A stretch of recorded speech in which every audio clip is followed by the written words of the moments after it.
ओम श्री गुरु सत्ताय नमः। सभी को प्रणाम।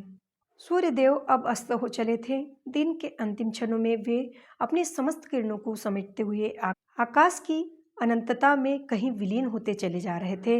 उन पर आश्रित प्रकृति की अग्रिम प्रहर के आगमन से पूर्व आवश्यक तैयारियों में जुट गई थी।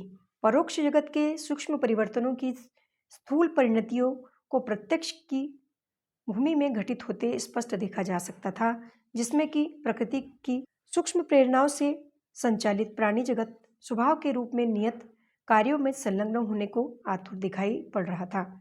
प्राकृतिक परिवर्तनों से भरी ये दोनों ही संधि वेलाएं, चाहे वे रात्रि के दिन में मेल की हो या रात्रि के दिन के मेल की, बड़ी ही विलक्षण होती है।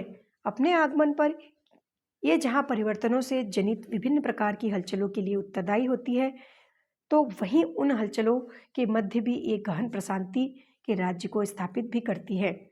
आत्मोन्नति की दिशा में लाभप्रद प्रकृति की इस अनुकूलता से साधक व तपस्वीगण भली प्रकार परिचित होते हैं एवं यथासंभव इस प्राण प्रवाह से लाभान्वित होने से भी नहीं चूकते। अध्यात्म जगत की इसी रहस्यमय सुलभता से परिचित एक तपस्वी संध्या के उन्हीं दुर्लभ क्षणों में आश्रम परिसर के किसी स्थान पर साधना हेतु प्रवृत्त हुए। भिन्न भिन्न स्वभाव के सैकड़ों की संख्या में उपस्थित आत्मविद्या के उपासकों से भरा यह आश्रम एक बस्ती से कुछ दूर सघन वन के आरंभ में स्थित था।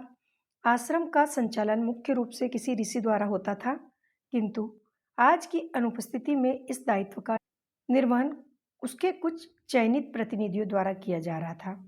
अपने स्वयं की व्यस्तता में उलझे प्रतिनिधियों द्वारा आश्रम की संपूर्ण अनुशासनात्मक सुव्यवस्था को सदा कायम रख पाना एक चुनौती के समान था। ऐसी ही एक चुनौती आज उनके सम्मुख इसलिए आ खड़ी हुई थी क्योंकि आज आश्रम के साधना हेतु प्रवृत्त हुए एक तपस्वी को साधना काल में कुछ अराजक तत्वों द्वारा उनकी साधना में विघ्न डालने के उद्देश्य से सताया जाने लगा। कुछ समय तक तो वे उनकी उपेक्षा करते रहे, किंतु उनके हटने पर क्रोध के आवेश में तपस्वी उन पर टूट पड़े और उन्हें खदेड़ते हुए आश्रम परिसर से कुछ दूर निकल गए। परिसर से बाहर सायंकाल में आसपास की वस्तुस्थिति की अस्पष्टता में असावधानीवश तपस्वी खंभे से जा टकराए व मृत्यु को प्राप्त हो गए। मृत्युपरांत भी तपस्वी का तपोबल नष्ट नहीं हुआ एवं आश्रम से मुंह बने रहने के कारण उसी आश्रम के अध्यक्ष के रूप में उन्होंने पुनः जन्म लिया। चंड कौशिक के नाम से प्रसिद्ध उन तपस्वी में तपस्या का गुण तो था, परंतु क्रोध का दुर्गुण इस बार भी नहीं छूटा। मध्यकाल का समय था कि वन के निकट बसी बस्ती से खेल खेल में कुछ ग्वाल बाल आश्रम में फल फूल तोड़ने आ घुसे। स्वभाववश चंडिक कौशिक ने उन्हें देखते ही ललकारा, किंतु उन पर कोई असर न होता देख वे उन्हें मारने दौड़े। बस्ती की राह बच्चों की जानी पहचानी थी, सो वे तो सुगमतापूर्वक बढ़ निकले, किंतु चंड कौशिक इस इलाके में नए ही थे, जिस कारण राह की दुर्गमता का उन्हें तनिक भी अंदाज न था। क्रोध के आवेश में वे मार्ग में पड़े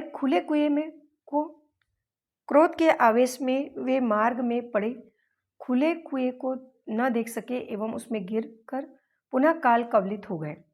चंड कौशिक को पुनः उसी आश्रम के समीप जन्म मिला, परंतु इस बार पाप कर्म बढ़ जाने के कारण वे सर्प योनि को प्राप्त हुए। एक विषधर सर्प के रूप में निकट के वन में रहने लगे।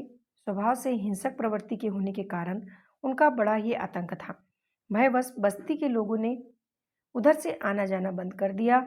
एक बार तीर्थकर महावीर बस्ती से होते हुए उस वन की ओर निकले। मार्ग से पूर्व ही बस्ती के लोगों ने उन्हें चेताया कि इस मार्ग पर एक विषधर सर्प रहता है, किंतु महावीर ने तब भी उसी मार्ग का चयन किया। चंड कौशिक ने ज्यों ही भगवान महावीर को देखा तो वह स्वभाववश उन पर आक्रमण करने को उद्यत हुआ। महावीर पर उसके इस कुप्रयास का कोई प्रभाव न पड़ते देख उसका क्रोध और भी भड़क उठा। क्रोध के आवेश में उसने भगवान महावीर को उसके पैरों में तीक्ष्ण दंश मारा। आशा के विपरीत भगवान महावीर के चरणों से खून के बदले दूध की धारा बह निकली। चंड कौशिक को भान हुआ कि उसने स्वयं भगवान पर प्रहार कर दिया है। ग्लानि के भाव से वह भर उठा और अपना सिर उसने भगवान के चरणों पर रख दिया। भगवान महावीर ने शांत और मधुर स्वर में उससे कहा, जरा सोचो समझो, तुम कौन थे, आज क्या बन बैठे हो। भोग योनि में भी बोध के अवतरण की यह विलक्षण घटना घट रही थी। महावीर उसे समझाते हुए आगे कहने लगे, वत्स, आवेशों में प्रतिक्रिया नहीं वरन सहनशीलता का अवलंबन ही विवेक सम्मत है। आवेश की अवस्था हमें वास्तविकता के बोध से कोसों दूर कर देती है, जिसके परिणाम स्वरूप अज्ञानवश हम दुष्कृत्य कर बैठते हैं।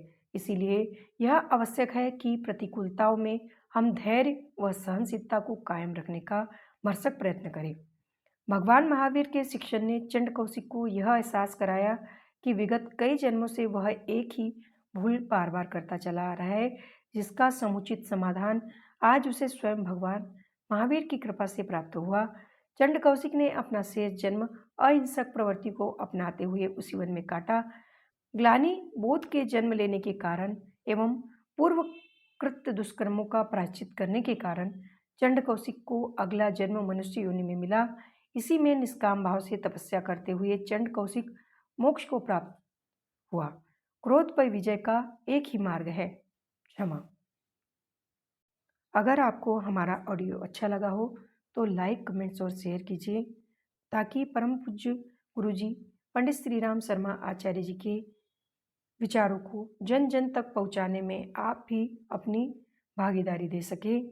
और हमारे चैनल को सब्सक्राइब कीजिए ताकि हमारी नोटिफिकेशन सबसे पहले आप तक पहुंच सके। धन्यवाद।